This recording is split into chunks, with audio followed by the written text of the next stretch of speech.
शतकानुशतके आपल्या जबरदस्त पाषाणी सामर्थ्याने जमीन आणि समुद्रावर दरारा निर्माण करणारे किल्ले हे मराठी साम्राज्याचे फार मोठे आधारस्तंभ आहेत।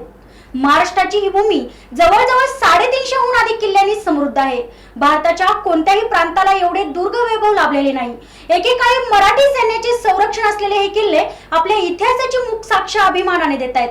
हाच आपला छत्रपती शिवाजी महाराजांचा तेजोमय इतिहास किल्ल्यांमार्फत सर्वसामान्यांपर्यंत पोहोचावा यासाठी माजी उपमहापौर प्रसन्न जगताप यांनी भव्य किल्ले स्पर्धेचं आयोजन केलंय। भारताच्या कोणत्याही प्रांताला एवढे दुर्ग वैभव लाभले नाही। याच भूमीवर छत्रपती शिवाजी महाराजांची तेजाने तळपणारी तलवार अत्यंत दिमाखात अधिराज्य गाजवतीये। एकेकाळचे मराठी सैन्याचे संरक्षक असलेले हे किल्ले आपल्या उज्ज्वल इतिहासाची साक्ष देतात। गडकोट, किल्ले आणि दुर्ग ही संघर्षाची प्रतीके। शत्रूशी लढण्यासाठी या किल्ल्यांचा आधार घेतला जाईल। या किल्ल्यांचे शिवछत्रपती शिवाजी महाराजांच्या जीवनात आणि यशातही अनन्यसाधारण महत्व आहे। या किल्ल्यांचा इतिहास, या किल्ल्यांची आवड सर्वसामान्यांपासून सर्वांपर्यंत पोहोचवण्यासाठी आणि सिंहगड रस्ता परिसरातील बालगोपाळांच्या कलागुणांना वाव मिळवण्यासाठी दिवाळी सुट्टी त्यांची आनंदात जाण्यासाठी भव्य किल्ले स्पर्धेचं आयोजन माजी उपमहापौर प्रसन्न जगताप यांनी केलंय। या स्पर्धेच्या नियम आणि अटीत बसून ज्या स्पर्धकांनी किल्ले बनवलेत अशा स्पर्धकांना 5111 रुपये आणि ट्रॉफी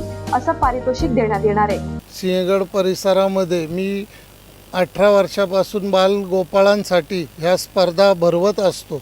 ह्या स्पर्धेमुळे लहान मुलांच्या सुप्त कलागुणांना वाव मिळतो आणि आमच्या भागात संपूर्ण पुणे शहरापेक्षा आमच्या सिंहगड रोड परिसरामध्ये अतिशय मोठ्या प्रमाणात किल्ले करण्याचं प्रमाण आहे।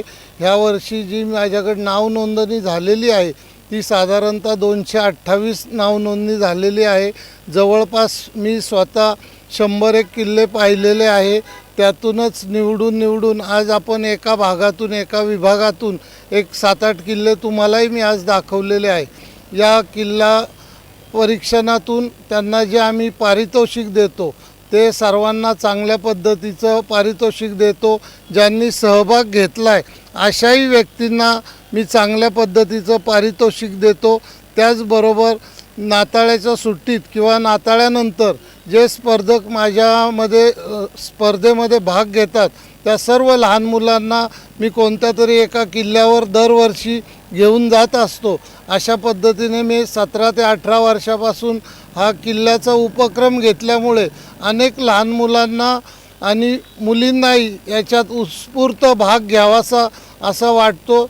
आणि अशा पद्धतीच्या या किल्ले स्पर्धामुळे आपल्याला आपल्या भावी पिढीला किल्ल्यांचं जे आकर्षण आहे, डोंगरदऱ्या आहे त्याची पाहणी करता येते। या स्पर्धेच्या स्पर्धकांसोबत संवाद साधलाय आमच्या प्रतिनिधी शनाया शेख हिने। दिवाळी म्हटलं की चाहूल असते ती फराळाची आणि त्या फराळासोबत असते बाळगोपाळांच्या किल्ल्यांची। तर हिंगणे खुर्द येथे आपण आलेलो आहोत। या बाळगोपाळांनी विशालगडाची प्रतिकृती उभारली आहे। आपल्यासोबत काही बाळगोपाळ आहेत, त्यांच्याकडनं जाणून घेऊयात की या विशालगडाची जी प्रतिकृती उभारली आहे तर या प्रतिकृतीला किती वेळ लागला किंवा त्यांनी तयारी कशी केली आहे। काय नाव आहे तुझं? मिहिर बावकर। बरं मिहिर, काय सांगशील तू कशी तयारी केली हा विशालगड बनवताना? आम्ही 23 तारखेपासून सुरुवात करत होतो। आम्ही पहिलं कॅनलच्या इथून दगड आणली गाडीवरून, कमितरची गाडी होती त्याच्यावरून दगड आणली। मग पहिल्या दिवशी पहिलं साच्याप्रमाणे सगळी दगडं ठेवली। आम्ही इंटरनेटवरून मॅप काढला आणि तशी दगडं ठेवली। मग दुसऱ्या दिवसापासून आम्ही माती आणायला सुरुवात केली। तो मागं जंगल आहे तिथं मातीचं हे, तिथून माती आणली आम्ही। तर दुसऱ्या दिवशी रात्री हे 1 वाजेपर्यंत हे मुलं होतो आम्ही सगळे, तर माती लावायला सुरू केली। मग दुसऱ्या दिवशी सकाळी परत 9 वाजता येऊन आम्ही सगळ्यांनी माती लावायला सुरुवात केली। तसे असे 3 दिवस चालू होतं आमचं माती लावण्याचं काम। चौथ्या दिवशी मग फिनिशिंग टच दिला आणि रांगोळी वगैरे टाकून मग सगळं पाट्या वगैरे बनवून ठेवला। ओंकार, तू सांग, अगदी छोटा आहेस तू या वयोगटामध्ये, तर तू विशालगड बनवताना कशी तयारी केली आहेस? म्हणजे मी आधी आहे ना मातीचा असा थोडासा घेतला, गोळा घेतला आणि त्यामध्ये कठडे येत नाही साईडचे, कठडे नीट लेवलनी बनवायला लागतात, नाहीतर ते कठडे ढासळले ना की तो किल्ल्याची शोभा जाते सगळी। म्हणजे त्याला नीट करायला तटबंदी ना, किल्ल्याला पण आता तटबंदी अजून शाबूत आहे, म्हणजे त्या विशालगडावरची पण तटबंदी तुटलेली नाही आहे। आम्ही तसंही म्हणून आम्ही पण तसं ते वेडेवाकड तटबंदी आहे तसं आम्ही तसं सगळं नीट केलं।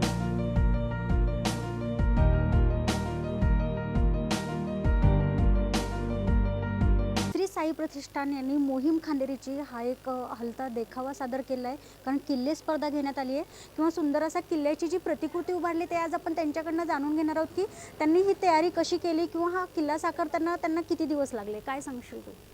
जवळजवळ वर्षभर आम्ही या इतिहासाची माहिती गोळा करण्यात आलेलं. 1 वर्ष आम्ही स्क्रिप्टवरच काम करत होतो. मग हे सर्व बनवायला आम्हाला जवळजवळ 15 दिवस लागले, 15 ते 20 दिवस. या बोटी वगैरे याच्यात बऱ्याच प्रकारच्या होड्या वापरल्यात शिवाजी महाराजांनी. तर सर्व दाखवण्याचा आमचा जवळजवळ प्रयत्न होता, इंग्रजांच्या वगैरे सिद्धीच्या. ही मोहीम शक्यतो सगळ्यांपासून इतिहासात आहे पण लोकांना माहीत नाही. तो इतिहास लोकांना कळावा हाच आमचा प्रमुख उद्देश होता. त्यामुळे आम्ही ही मोहीम घेतली करायची. पण तुम्ही हा जो किल्ला सादर केलेला आहे तो अतिशय सुंदर पण केलेला आहे, पण तयारी म्हटलं की भरपूर असणार आहे याला, कारण पाने बोटी वगैरे ज्या आहेत. तर ह्या सगळी तयारी करण्यासाठी तुम्ही किती जण या किल्ल्याला साकारताना किती लोक तुम्ही सहभागी होता याच्यामध्ये? आम्ही 5-6 जण आहेत जवळजवळ या ग्रुपमध्ये. 6-7 जण आहेत. त्यांनी मिळून हा किल्ला केला आहे. किल्ल्याची संकल्पना वगैरे माझी आणि याचीच होती. किल्ला बनवण्यात मुख्य काम जे ते सौरभने केले. किल्ल्याची म्हणजे कसा पाहिजे काय पाहिजे ते सर्व त्यांनी केले. काय सांगशील सौरभ, तू अतिशय एक आगळा वेगळा किल्ले साकारणं सर्वजण साकारतात, विशालगड असेल, शिवनेरी असेल, असे अनेक किल्ले प्रत्येकजण साकारतात, पण तुम्ही एक मोहीम खांदेरीची हा एक आगळा वेगळा किल्ला साकारला आहे आणि एक वेगळं असं काहीतरी तुम्ही हे केलेलं आहे, निर्माण केलेलं आहे किंवा किल्ला साकारला आहे. तर काय सांगशील, ही कल्पना तुला कशी सुचली? आम्ही गेली 1 वर्ष किल्ला म्हणजे ह्या किल्ल्यावर विचार करत होतो आणि गेले आम्ही 4 वर्ष हा किल्ले तयार केलेत आम्ही. पण मागच्या वर्षी आम्ही जंजिरा किल्ला केला होता. त्यामध्ये आम्ही आरमाराचीच माहिती सांगितली होती, पण त्या जंजिराची माहिती आम्ही शिवाजी महाराजांचा जंजिरा अजिंक्य का राहिला याची माहिती दिली होती. पण यंदा आम्ही महाराजांची यशस्वीपूर्ण मोहीम दाखवण्याचा प्रयत्न केला, म्हणून आम्ही यंदा खांदेरीची निवड केली. पण गेल्या वर्षी बोटी वगैरे हलत्या नव्हत्या, त्यामध्ये आम्ही यंदा बोटी हलवल्या आहेत. आणि या किल्ल्यामध्ये कसं हा किल्ला इतिहासाच्या पाण्यात लपलेला गेलेला आहे, त्यामुळे आम्ही यंदा ह्याला पुन्हा वरती आणण्यासाठी हा खांदेरी किल्ल्याची आम्ही निवड केली होती यंदा. आणि महाराजांचं आरमार कसं प्रबळ होतं आणि 26 अकराचा हल्ला आपल्याला का झाला यामध्ये आम्ही ह्याचा दाखवण्याचा प्रयत्न केलेला आहे. त्यामुळे आम्ही यंदा त्यांना लोकांना खास आकर्षण करण्यासाठी आणि लहान मुलांचं साधारणकरण लहान देखावा पाहण्याकडे कल असतो, त्यामुळे आम्ही यंदा बोटीचा हलवण्याचा प्रयत्न केला आहे.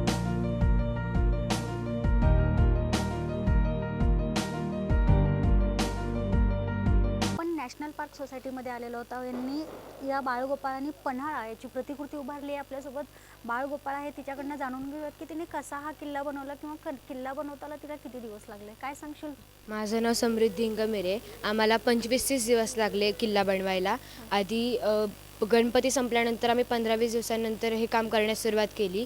आधी हे बनवायला आम्हाला 4-5 दिवस लागले, नंतर मग खालचे काम करायला आम्हाला 3 दिवस लागले.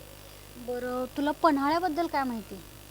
प्राचीन काळी ब्रह्मगिरी नाव असलेला पन्हाळा नाग लोकांच्या वस्तीमुळे पन्नगाले या नावाने ओळखला जात होता. पराशर ऋषीमुनींनी तपसाधनेसाठी पन्हाळा हा किल्ला निवडला, म्हणून याला पराशराश्रम व पराशरदुर्ग अशी नावे मिळाली. नंतर सिद्धी जोहरने जेव्हा पन्हाळा काबीज केला तेव्हा महाराज राजदिंडी मार्गे पन्हाळ्यावरून सुटले होते. नंतर सिद्धी जोहरने महाराज विशाळगडावर गेल्यावर पन्हाळा हा काबीज केला. नंतर हा किल्ला आदिलशाहकडे राहिला, यामुळे महाराजांना चिंता वाटू लागली. नंतर महाराजांनी कोंडाजी फर्जंदाज याला हा किल्ला जिंकण्यासाठी पाठवले. महाराजांनी 28 नोव्हेंबर 1659 रोजी हा किल्ला जिंकला व कोंडाजी फर्जंदांनी 6 मार्च 1673 रोजी हा किल्ला परत जिंकून अवघे 60 मावळ्यांसह हा किल्ला जिंकून घेतला.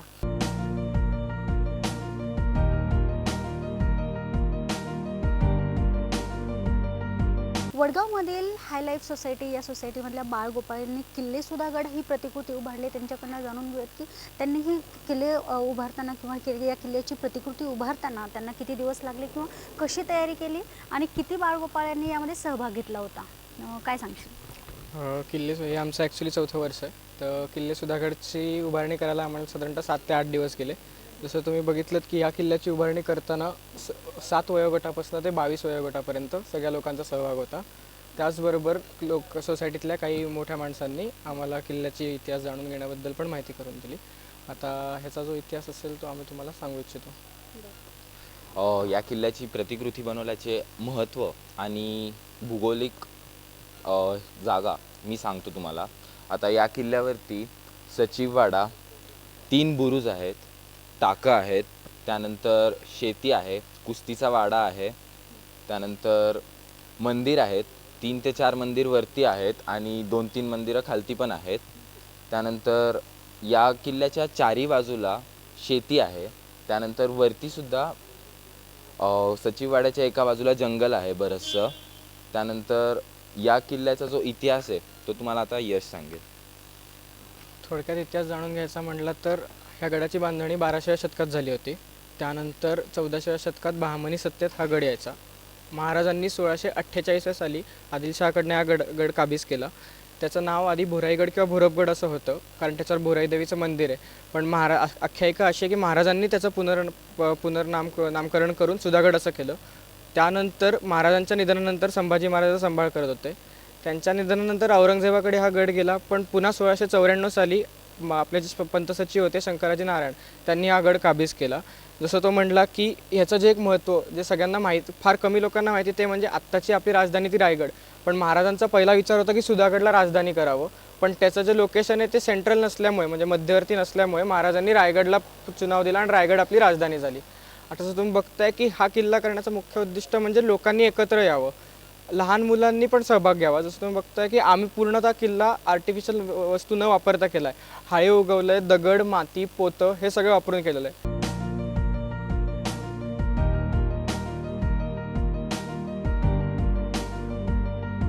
विठ्ठलवाडीतील बाळगोपाळांनी शिवनेरी ही या किल्ल्याची प्रतिकृती साकारली आहे. पाहूयात त्यांच्याकडनं की शिवनेरीबद्दल त्यांना काय माहिती आहे किंवा शिवनेरी ही प्रतिकृती साकारताना त्यांना किती दिवस लागले.